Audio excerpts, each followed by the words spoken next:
Ya, teman-teman di Blockers, dimanapun Anda berada, sore ini di studio Timoho Blog Channel kedatangan salah seorang tokoh perempuan sih, saya bilang tokoh perempuan gitu loh.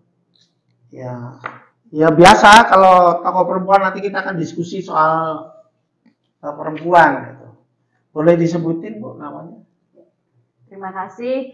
Selamat sore semuanya. Nama saya Petra Nur Hikmah. Saya dari Yogyakarta. Alamat saya di Depok, Condong Catur. Oke, teman-teman sekalian di stikernya ini Mbak Petra ini akan menjadi caleg DPR RI. Ya, betul. Calegnya perempuan. Ya. Nah, pertanyaan saya adalah, Mbak, kalau latar belakang keluarganya Mbak Petra apa sih? Keluarga saya itu keluarga pesantren, Pak. Terus? Kita keluarga pesantren dan alhamdulillahnya kan karena di Jogja ya, sehingga seimbang antara kegiatan mengaji dan juga kegiatan sekolah. Karena kita tahu semuanya Jogja adalah kota pelajar, tentunya di mana institusi pesantren ada, di situ pasti berbarengan dengan pendidikan formal. Jadi Mbak, berimbang. kalau organisasi apa yang diikuti Mbak Petra? Saya itu dari kecil memang senang berorganisasi. Dari SMP saya sudah ikut PMR, kemudian ikut OSIS, lalu berlanjut ketika mahasiswa saya ikut PMII, kemudian sekarang ketika berumah tangga saya ikut Fatayat. Fatayat? Nahdlatul Ulama itu? Ya, Fatayat. Gitu. Aktif ya di Fatayat ya? Alhamdulillah dari 2015. Dari 2015. Kemudian kan Mbak, katanya neng apa Mbak? Ning, sekarang itu saya didapuk menjadi ketua Nawaning se-Indonesia, itu versi JP3M, Jamiyah Perempuan Pengasuh Pesantren dan Mubalighoh se-Indonesia. Se-Indonesia? Se-Indonesia. Teman-teman sekalian, kita sudah lihat Mbak Petra ini memiliki segudang kegiatan di organisasi dan latar belakangnya. Oh nggak salah berarti Nahdien ya Mbak? Ya, Nahdien ya? Nahdien. Oh tapi ini majunya lewat Nasdem ya? Kenapa tidak? Oh boleh ya? Boleh. Oh Nasdem ya? Iya, Ketum sudah berpesan NU harus ada di mana-mana. NU harus ada di mana-mana. Mewarnai Oke, assalamualaikum teman-teman Fatayat, ini loh ada apa anggotanya atau warganya Fatayat yang maju untuk caleg DPR RI. Nah, ini Mbak Petra Nur Hikmah. Bahkan tagline-nya kami di Fatayat adalah Fatayat NU DIY bersahabat dan moderat. Woi, bersahabat dan moderat, menarik. Makanya kita bisa masuk di mana saja. Sebentar Mbak Petra, saya mau tanya gini loh. Menjadi wakil rakyat itu menjadi sesuatu pekerjaan dan sesuatu amanah. Iya. Mbak, anu kan perempuan. Maksud saya gini, loh, emang penting Mbak perempuan itu masuk di dalam parlemen? Sekarang begini, parlemen itu tugasnya apa? Iya. Parlemen itu diantaranya adalah tugasnya membuat kebijakan, kemudian membuat anggarannya, lalu mengawasinya. Nah, di dunia, kita hidup di dunia ini, Tuhan itu menciptakan namanya manusia ada berapa jenis? Laki-laki dan perempuan ya. Nah, sekarang mungkin bisa bertambah ya.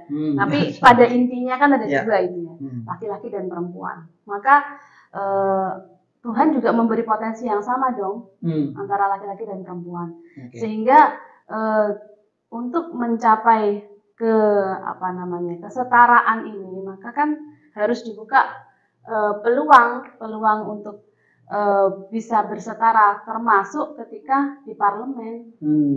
Jadi di parlemen itu kan kita mengurus negara, mengurus masyarakat yang tidak hanya isinya laki-laki. Gitu. Sehingga ketika perempuan menduduki di jajaran parlemen, diharapkan dia juga bisa untuk mengcover apa yang dibutuhkan perempuan di bawah. Oh, jadi dengan kata lain perempuan memang dibutuhkan di parlemen ketika kebijakan itu kalau ada perempuan yang di parlemen, sehingga kebijakan-kebijakan itu bisa di-pro perempuan ya? Betul. Dan jadi permasalahan perempuan itu bisa ya? Permasalahan perempuan itu masih banyak yang belum selesai. Contohnya dari mulai pernikahan dini itu belum selesai, masih banyak praktek pernikahan dini yang itu karena konstruk sosial sehingga perempuan itu kayak tidak memiliki daya untuk melawan, semuanya manut Ya, semua aturan-aturan yang dibuat kayak aturan gitu ya. tradisi masyarakat, keluarga, semuanya. Padahal perempuan kan juga harus secara biologi dia tentu tidak belum matang untuk berproses reproduksi dan sebagainya. Itu Oh, pernikahan dini itu ya. ya, kemudian permasalahan lingkungan. Pasti yang paling berdampak adalah perempuan, karena perempuan dalam konteks Indonesia itu kan selalu berafiliasi dengan pekerjaan domestik. Sehingga ketika ada gejolak lingkungan, itu yang paling terdampak adalah perempuan. Baik iklim, kemudian kemarin corona juga, dapur itu kan bisa goyang itu. Itu perempuan juga yang kena nomor 1. Nah, oleh karena itu kebijakan pemerintah harus pro perempuan juga ya. Pro perempuan. Sehingga perempuan bisa mendapatkan hak yang sama. Ini agak kontroversi nih. Saya melihat Mbak Petra ini menjadi kontroversi. Yang pertama adalah kalau dari kalangan jauh, dari kultur keagamaan dan budaya itu kan manut karo perempuan nggak boleh di depan gitu kan, bukan nggak boleh di depan, dia harus manut karo suaminya. Menjelaskannya ini gimana Mbak dalam kultur dan pemikirannya Mbak? Ya, kita dasarnya itu di Quran itu kan juga sudah bercerita di surat An-Naml ayat 23 tentang bagaimana Islam itu mengakui kepemimpinan Ratu Bilqis. Artinya apa? Ya, perempuan itu dari zamannya Ratu Bilqis, berarti sebelum Nabi Muhammad SAW itu sudah ada kepemimpinan perempuan itu bisa memimpin di komunitas publik. Jadi sudah ada faktor kepemimpinannya perempuan ya? Iya, sudah ada di Al-Quran itu. Namun kemudian bergesekan dengan karena Islam kemudian menyebar di Jawa, dan di Jawa itu kan sebelum datangnya Islam itu sudah terbentuk budaya-budaya lama yang itu lebih patriarkis, sehingga disinilah gesekan bagaimana Islam ini mempoles sedikit demi sedikit mengangkat derajat perempuan. Oh gitu. Sebetulnya permasalahan perempuan di Indonesia apa Mbak? Wah, itu konstruk sosial. Konstruk sosial yang harus diperbaiki. Nah, sekarang kita kembali karena waktu kita tidak banyak, Mbak. Apa yang harus disiapkan oleh seorang perempuan ketika dia mau maju atau masuk ke dalam sistem partai politik dan akhirnya ke parlemen, apa Mbak? Yang pertama, dia harus mengerti pemahaman tentang gender. Kemudian yang kedua, dia juga punya wawasan lah tentang politik, tentang isu-isu perempuan, kemudian isu sosial dan sebagainya. Yang ketiga, mental. Yang keempat nih amunisi sih, tetapi itu tidak menjadi faktor yang penting, karena yang penting kalau ada amunisi tetapi 3 hal ini kita tidak punya, pilar ini tidak punya, ya artinya itu cuman istilahnya nonsen ya. Artinya jadi pun juga tidak ada masalahnya. Nah, sekarang saya pertanyaannya gini, kalau Mbak Petra melihat apakah perempuan-perempuan di Indonesia itu punya potensi dan kapasitas untuk menjadi anggota dewan? Banyak, tetapi di level mental ini yang tadi kan saya bilang, yang pertama dia punya isu gender, perspektif gender, yang kedua dia punya wawasan isu sosial, yang ketiga dia punya mentality, yang keempat amunisi. Ketika yang ketiga dia tidak punya mental, dan kebanyakan perempuan itu sudah baper, dia tidak mau karena identik politik itu kotor, politik itu dekat dengan korupsi, politik dengan hal-hal yang bersumber uang dan sebagainya. Dia tidak melihat bahwa politik ini adalah alat yang sangat strategis untuk bagaimana kita membuat kebijakan mengatur negara dengan benar. Wah, itu poinnya. Pertanyaan terakhir nih. Wah, kita udah hampir 15 menit. Mbak, sekarang itu kan ada 30% perempuan di kuota. Itu cukup nggak sebetulnya? Itu iya, nggak cukup. 2014 kita tuh baru di Senayan itu baru ada 17% perempuan di Senayan, di DPR RI. Kemudian 2019 baru di angka 21%, belum sampai 30%. Kurang. Oh, belum ya? Belum. Faktornya apa yang membuat kok menjadi kurang?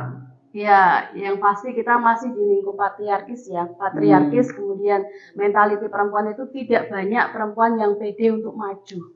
Padahal dia punya kemampuan. Padahal punya kemampuan, punya amunisi juga mungkin ya, punya pengaruh, tetapi mentalitinya. Nah, sekarang ini Mbak, ketika nanti Mbak Petra maju nih di DPR RI, kemudian apa yang akan dikerjakan sih oleh Mbak Petra pertama kali nanti ketika maju, apa yang untuk kaum perempuan apa yang?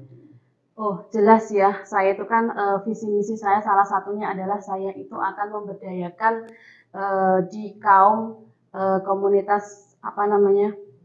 Komunitas apa sih?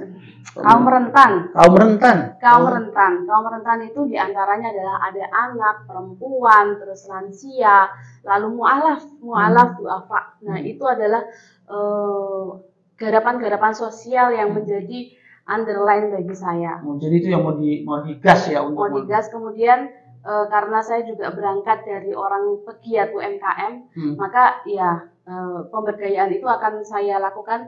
Kaum rentan ini saya akan lakukan dengan strategi UMKM, pemberdayaan UMKM. Jadi sehingga bagaimana dia kuat secara gitu. Ekonomi, karena ekonomi itu juga penting. Oke. Sebentar, saya mau menambahkan. Apa lagi nih? Wah. Tadi permasalahan perempuan, kenapa Nahdiyin ini harus terdorong, para perempuan-perempuan Nahdiyin ini harus terdorong untuk melek politik dan bersemangat dalam politik. Apa? Ya, karena NU itu yang telah memperjuangkan 30% kuota perempuan di parlemen. NU? Yes. Itu ada di apa namanya? Piagam, surat? Bukan. Statement? Bukan, kumpulan apa? Risalah. Lembaran negara? Yang kemarin di Lampung itu namanya apa? Oh, hasil dari ini ya? Bukan halakoh, muktamar. Oh, muktamar. Nanti bisa diingat. Jadi waktu muktamar NU yang di tahun 97 itu ada apa namanya, tema yang berjudul Markanatul Mar'ah fil Islam, yang artinya kedudukan perempuan dalam Islam secara hukum. Nah, di situ disepakati bahwa perempuan harus menduduki parlemen minimal 30%. Lalu itu diketuk palu, kemudian itu disahkan, dan tahun 99 itu pertama kalinya di bawah presiden tahun 2000 kan Gus Dur naik. Nah, itu pertama kalinya pemenuhan kuota perempuan di DPR, di legislatif. Jadi sampai sekarang masih belum cukup ya kuotanya ya? Belum. Teman-teman sekalian, yang menarik bahwa NU ternyata penggagas utama untuk kuota perempuan yang 30%. Menarik. Oleh karena itu, Mbak Vetra terpanggil sebagai warga Nahdiyin untuk menguatkan 30% itu di parlemen. Juga sudah banyak diutarakan Mbak Vetra bagaimana pentingnya peran perempuan berkarir di politik dan di parlemen nantinya. Sebetulnya masih banyak lagi yang bisa kita tanyakan, kita bisa bongkar-bongkar ke Mbak Vetra Nur Hikmah ini yang latar belakang NU-nya menjadi sangat kental. Itu pesantren apa Pak yang di Jogja kan punya? Iya, itu keluarga besar kami di pesantren Wahid Hashim. Oh, Wahid Hashim. Ya. Teman-teman sekalian di Jogja, Mbak Vetra berlatar belakang dari keluarga pesantren. Demikian, kita akan ketemu lagi sampai lain waktu. Salam. Ya. Assalamualaikum.